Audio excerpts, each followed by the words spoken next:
февраль айынын башында Коопсуздук кеңешинде айтпадыбы, биздин жашоо турмушубузда мыйзамдык эң башкы орунда болуш керек.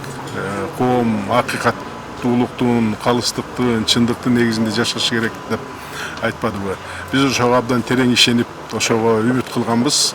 Анан бүгүнкү күндө дагы үмүтүбүз эле баягы өчөлөк дегендей баягы эле күйүп турат деп койсок жаңылбай айтпашыбыз керек.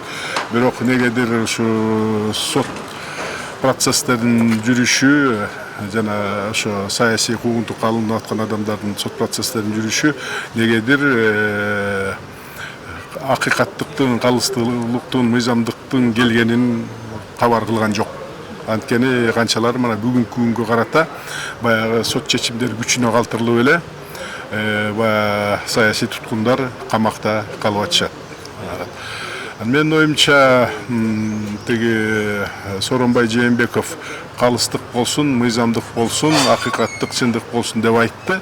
Бирок ошонун ичине ошол иштердин баарын калыбына келишине соттор өзүңөр карап, өзүңөр чечкиле дегендей кылып койдубу дегендей ой кетип атат.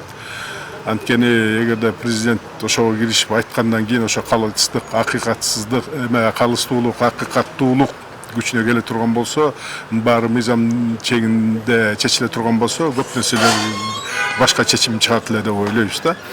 Ал эми соттор дагы, прокурорлор дагы баары бири-бирине байланган да бул иштер боюнча. Эгерде калыстык, акыйкаттык келе турган болсо, көп тергөөчү, прокурор, соттор жоопко тартылышы керек. Анан алар бирин-бири колдоо көргөзүп, баары бир жип менен байлангандан кийин ошо таристер кетип баратышат окшойт. Бирок бул деле көпкө узабайт деп ойлойм. Калыстык, акыйкаттуулук баары бир орношу керек, мыйзамдуулук келиши керек. Анын баардыгын жооп бере турган мезгили деле алыс эмес го деп атам да.